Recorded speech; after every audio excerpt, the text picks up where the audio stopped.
So not too long ago, the YouTuber WhatIfAltHist dropped this video about an incel revolution. I appreciated this video a lot because I believe we are witnessing the mass sexual and financial failure of young people in this country, and it's either denied or downplayed, or real solutions are never provided. As a society, we are not taking these issues as seriously as we should be, and strangely, it's left up to people on the internet to shed light on them. And a lot of people would say that WhatIfAltHist's opinion was ridiculous or unrealistic because they don't want to take the issues he's raising seriously. But this is because people have been conditioned in this society not to take men's problems seriously. However, I disagree with WhatIfAltHist, and I don't believe that an incel revolution is imminent, although for different reasons than those other people. But let's hear him out and dive right into his video. This topic is one of the most taboo in all of society. Most people won't discuss it, or even think about it, since they don't want to deal with the immense social shaming that comes from it. As a person who studies history, you tend to see that we're incredibly ruthless to previous eras of history. That being said, every era of history thinks they're in the right, and they always do something wrong in a major way. Thus, it goes without saying that we're doing the same thing since every society does so. The human mind projects, and thus a society which hates its ancestors really hates itself. That being said, someone needs to discuss the elephant in the room. As my father said growing up to me, if no one in the room is doing the right thing, that makes it your duty. I sincerely believe that the issues in modern dating are so horrible that they will cause a revolution in the next few years. For people new to my channel, that may sound insane, but I believe it unironically. I've made several videos talking about why I believe America, and I would say the Western world in general, is on the verge of what I've called at different points a civil war, revolution, or right-wing backlash.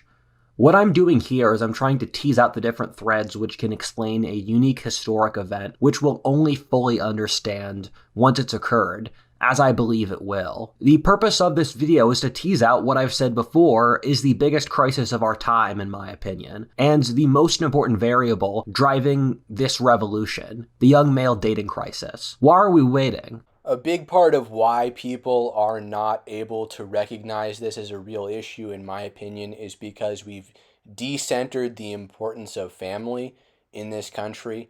Because it used to be that this country had the social cohesion, that it was an expectation that people would get married. But now, people raise their children, and I really think boomers raised millennials and Gen Zers in a way that there are no expectations, and any choice you make is fine, so long as you're happy. That's really kind of the maxim that people go by these days. There's no sense of duty or greater obligation to continue propagating society. And as a result of this lack of real guidance, people make a ton of bad decisions and then make excuses for all the wrong choices they've made in life. You will probably have a lot of emotions watching this video, and that's normal, but you need to take a deep breath, think about what I'm actually saying, not what it seems like I'm saying, and whether or not it's true. It's sad he even has to preface this video with this statement, but such is human nature. Let's continue. Whenever anyone brings up this topic, they get immediately called an incel. First of all, as you'll get to later, this is a terrible argument on any single level. If you said this in a debate in a sane society, you'd get laughed out of the room. A further irony is I get this a lot whenever I talk about this topic. You people know nothing about my personal life, and if you did, you would realize it's absolutely insane to say this about me.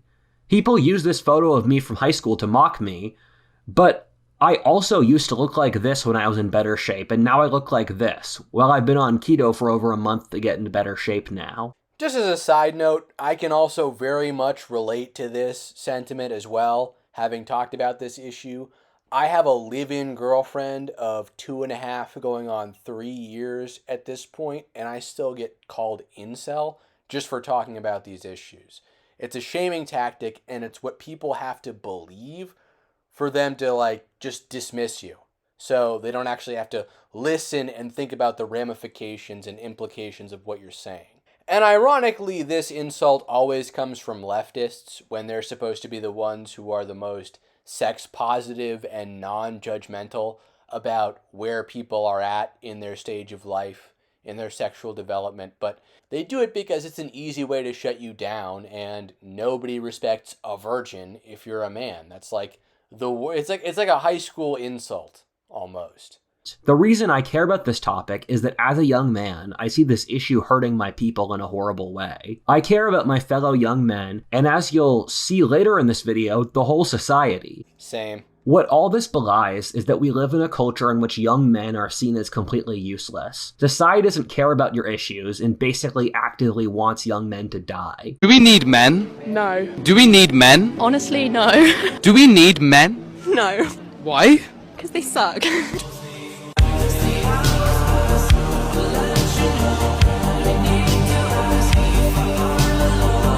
Part 2, the greatest crisis of our time. 1/3 of men under 30 are virgins. 1/3 of men under 30 have had no sex in the last year either. Something like half of young men haven't walked up and spoken to a girl in the last year, and something like 1/4 of young men have never approached a girl in their lives. 2/3 of young men are single. Well, I think for guys my age, and I'm 22, the numbers are probably around 80%. The thing is that these are the kinds of numbers which people tend to feel sensitive about or cope with. Thus, the real numbers are undoubtedly higher. These numbers are absolutely horrifying. I think are symbolic that there is a serious issue. And not to mention, a growing number of women are predicted to be single in the not so near future. Because our society is so radically egalitarian, it has wrongly conflated men and women's sexualities. Male sexual failure looks like not being able to get laid at all. Female sexual failure looks like not being able to find a man who will provide for you long term. The modern dating landscape is ultimately a lose-lose scenario for everyone. The birth rate is now collapsing at a precipitous and terrifying level. It's scary to watch as almost every country in the world, except the poorest, are now having unsustainable birth rates. It's falling very rapidly and not stabilizing anywhere, rather just going down and down. In a country like South Korea, for every 100 of their people they have today, they will have 4 in 100 years at the current rate. The thing is, this isn't happening in the lab, but rather in the real, messy political world. What would the social ramifications of a change this big be? Furthermore, this is an example of how bad things can get if the sexes don't get along. I've witnessed this in my personal life, and it's yet more evidence that the left is incredibly fatalistic and nihilistic. Like, I have a cousin who goes to college out in California, and he was literally making this argument to me that having kids serves the aim of capitalism because it simply produces more workers. Unfortunately, he has basically no regard for a harmonious cooperation between the sexes, and he's really just hoping for this awful degrowth socialism program to take root. It's quite awful. One of the sad realizations of my life was coming to terms with the idea that our elite are not intelligent or capable. They were making their decisions based off fear, reaction, and stupidity. The evil cabals do exist, but they're not particularly competent or brilliant. The reason I say this is I see such profound disbalance, almost like a room that's about to burst with pressure versus another one next to it, which is a vacuum, sucking in pressure. I just can't believe no one else sees this besides me. These two rooms are the arrogance and delusion of our elite, which uses young, unmarried women as a demographic to pull authority from, and dissatisfied young men. Here is where I begin to disagree with WhatIfAltHist, because while I don't believe that our elite are perfectly competent and utterly and masterfully in control of everything, as some conspiracy theorists would have you believe, I still think they are actually quite competent, and that we are experiencing a sort of degrowth / depopulation / managed decline program. A good example of this would probably be the BLM movement, how initially it seemed as though all establishment institutions, except explicitly right-wing ones like Fox News, were in support of it. And then it suddenly turned on a dime, and then it was, people were acting like nobody had ever supported BLM, and it was just a few protesters. Our elite are quite competent at manipulating public opinion to their advantage, in a way that I don't think WhatIfAltHist gives them enough credit for. I've talked about this calculation in multiple videos for multiple hours, but to boil it down, it's very simple in fact, that the group which holds power is taunting and removing any incentive for the group which has a monopoly on force or violence, that being young men. I can't believe it since it's so stupid. Don't taunt the bear. The other thing which I don't understand is the lack of an out. When I invite people to events or to do stuff, I always give an out. I'll say, I get the impression you're busy, but if you'd like to come, you're welcome to. It's a way of not hurting someone's face, which is one of the most important parts of social interactions. If you want to oppress a group, establish a path by which they can cooperate with the system as a way to divert talent that would otherwise rebel.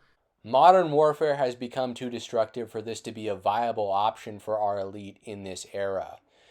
We would have to basically go to war with Russia or China to expend all the excess men that we have in our society to sort of release this pressure valve that WhatIfAltHist is noticing here. If I remember correctly, one of the reasons it's speculated that Pope Urban II declared the First Crusade was that there was an excess of young men in Europe that was basically brought in from all these warrior Germanic type men coming in down from Scandinavia, and these Vikings coming in and settling the rest of Europe like Rollo and Normandy. And as a condition of being allowed to settle there, they had to accept the Christian faith and submit to the Catholic Church. But they were still a potential problem because it was just so many young men who, wanted status, wanted to establish themselves, that there really wasn't enough wealth to go around, so they had to send them off to the Middle East to crusade for the Holy Land. And we can't do something like that today because countries have armies with automatic weapons and nuclear weapons, and it could potentially end all of human civilization as we know it. And instead of looking for other solutions like, say, more internal expansion and development within the continental United States, our elite have chosen to go with demoralization, demographic replacement, and degrowth. Modern dating is a humiliation ritual for young men.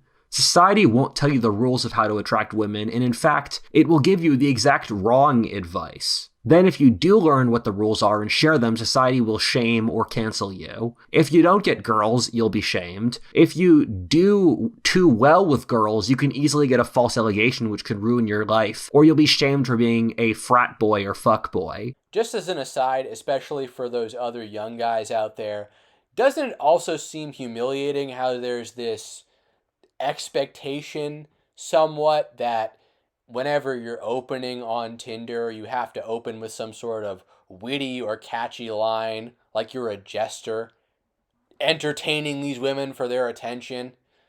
I haven't been on Tinder in several years, so I don't know what it's like, but when I was, 18, 19, and going on it, I remember it seemed like there was kind of this expectation that you had to be interesting and different in the way that you opened, and that you had to kind of set yourself apart from all these countless other men that would be messaging women, because women would just be inundated with messages. So you had to set yourself apart by like entertaining her, and you have dignity as a man. Like, women are not on some sort of pedestal on high and you're just begging for her attention because you're some lowly worm. Like, that's ridiculous. But the mechanics of Tinder sort of set you up for that, and this feminist / gold digger mentality that is cropped up among women has told them that they're like deserving of you groveling at their feet for 1 second of their attention. It's ridiculous. If you try to hold your female partners to any standard, society will shame you for that, while she's able to complain about you for anything. One of the things which I'm shocked our culture accepts is that it's perfectly normal for women to complain about the men in their lives publicly and on the internet. One of my good friends had his girlfriend talk about his sexual inadequacies publicly on Twitter. Look at how on TikTok, there's an entire industry of women posting their dating advice with men, often talking about very private details, such as sex or things which the men said in confidence. Women are totally out of control in terms of behavior and relationships, and leftists will never acknowledge this. Part 4. Download this revolution. I saw this tweet which did very well, which said, "You don't understand. You have an entire generation of fighting-aged men with nothing worth living for. You should be scared." This summarizes how I feel, and I'm pretty sure the guy who wrote that tweet watches my channel. The thing I don't understand is how the elite goads young men and eggs them on. A thing is that humiliation is incredibly degrading, especially for young men, since they're society's foot soldiers and haven't passed on their genes yet. The thing which shocks me is how much the left gloats over its victory, removing young men from all culture, with Google Gemini as a great example. Not hiring almost any young men, or basically making humiliation rituals in the education or corporate system. Here's another point where I would disagree with WhatIfAltHist. Just because there are, on paper, a ton of fighting age men, doesn't mean they are fighting quality men. The point of the gloating that we see the left engaging in is demoralization, is getting men to give up and just shut down. The military is currently facing a recruiting crisis because Gen Z is simply not fit enough, whether physically or mentally, to replenish the American military. This is one of the instances where I would say our elite's propaganda has worked even better than they expected it would. Our elite basically believed that they could bribe China into being part of a woke globalist empire, but this turned out to not be the case. And a military is still needed by the US in order to protect our economic interests abroad.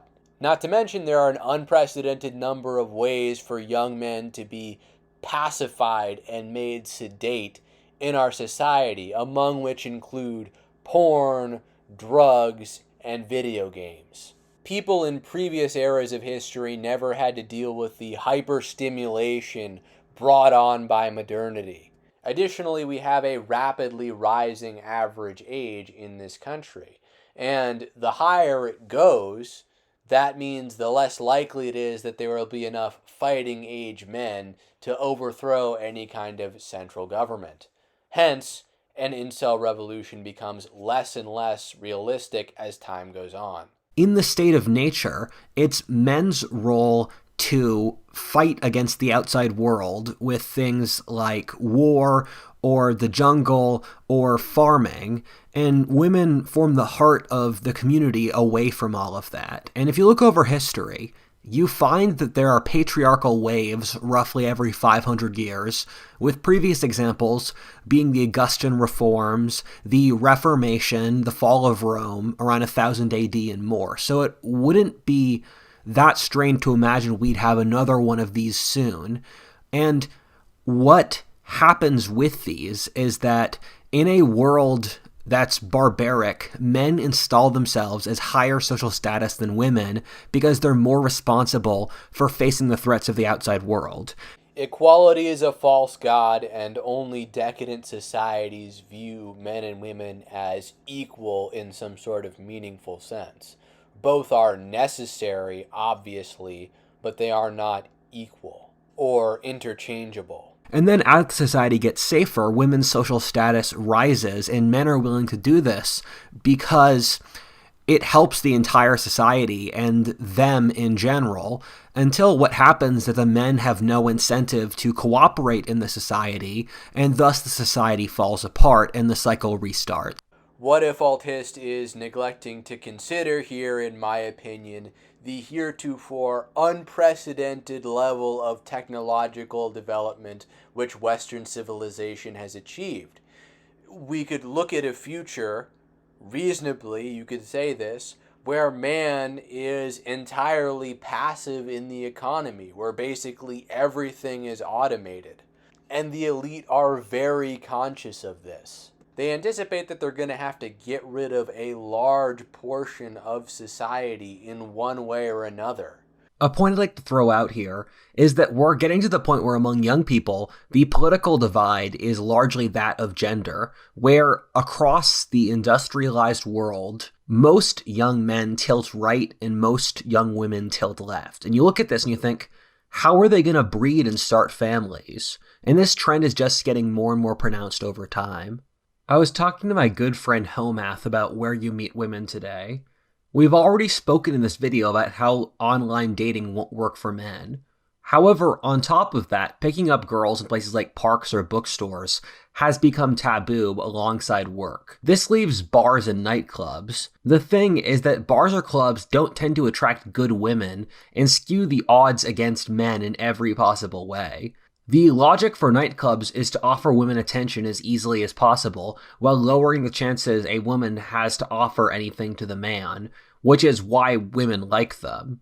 Leftist breadtube video essayists will call this phenomenon the disappearance of third spaces, where there's just fewer areas for people to kind of hang out and socialize as there used to be. The fact of the matter is that civic life has been totally decimated in this country, and it is quite unfortunate. The other issue is that there's no one who has any kind of major sway with women, really anyone on the left, who can convince them that being spoiled for choice means that the odds are ridiculously skewed against men in a way that's unhealthy for everyone. Because whenever you bring this up, they just accuse you of asking women to settle for low-quality men. Anytime a man points out how women's sexuality has become overvalued by our society or ridiculously inflated, you get called an incel for pointing that out. Human nature is often a funny thing, and people look back in history and think, why do people wage war over such silly things like ethnicity, religion, ideology, etc.? And the reality is that if you look over human history, war is normal, peace is not, and every era of history will justify wars for whatever ideological reason matters to that society. And so historians looking back on this conflict won't see it as an incel revolution, they'll see it as an ideological war between the right and the left. And people will create ideological justifications and not admit how hard their lives are, even though the reason for the war is that their lives suck. The thing is, if you went back in time and interviewed the normal young men and soldiers fighting in historic wars, like, let's say the 30 Years' War, the Napoleonic Wars, they would say they were fighting because they couldn't get married or they couldn't find real work. And historians afterwards will rationalize the war for all these complex macro-political and ideological reasons, but the reality is it's often just people's lives are too hard. This would be a war fought over ideological reasons, but keep in mind as 80% of young men are currently screwed in the modern dating market, and young men are those who fight wars, would mean that both the right and the left's militaries would be made up of sexually frustrated young men. I think he gives a great point here that historians often give conflicts a pretext that maybe they don't necessarily have, and certainly aren't reflective of the experiences of the average person participating in the conflict. But again, he neglects to consider the fact that maybe people are simply too crippled, young men are simply too defeated and demoralized already to even engage in a conflict like this. Instead of an actual organized incel revolution or military conflict, I think things are more likely to take the form of like sporadic terrorist acts of sexually frustrated and alienated young men, which will in turn serve as the justification for the growth of the surveillance state. Sexually and financially failed men of the past are not necessarily equivalent to sexually and financially failed men today. The great irony here is that as women have gained more social power, they have used this to abdicate responsibility, which in turn makes them more fragile. The end point of modern feminism has been to abdicate responsibility for women. A woman can never have her feelings hurt on political topics, or intellectual ones, never feel awkward around men, socially, or held responsible in the failures of her own life. The problem is that reality is a horrible demon which will keep kicking you in the face if you don't want to listen to it. This has created a weak population which is incapable of resisting the revolution. One of my hobbies is data harvesting. I talk to hundreds of young people and ask them their opinions on various subjects. I also read the comment section of any content creators I can as a way of figuring out what the cultural zeitgeist is. I also release certain tweets and do polls to collect information on what the public thinks on various things. On a purely intuitive basis, and you don't have to believe me, a large group of young men are desperate enough that they need to do this to not go crazy. Technological advances have made the ability to organize secretly through various encrypted online methods very easy. People will say, most young men are too fat, lazy, or docile to rebel. That might be true, but most people don't matter. In revolutions, there are tiny elites who mobilize the population. Normal people don't organize, thus their opinions don't matter, and they're conscripted by the radicals. But my point is, before this situation could occur as it would under the normal circumstances of history, like WhatIfAltHist is pointing out, there's a real possibility that in America, our elite may have already demoralized men to the point that not even enough of a tiny group of men could be mobilized to be effective to even start a revolution like this, or Americans could already be even deprived of the means of doing so.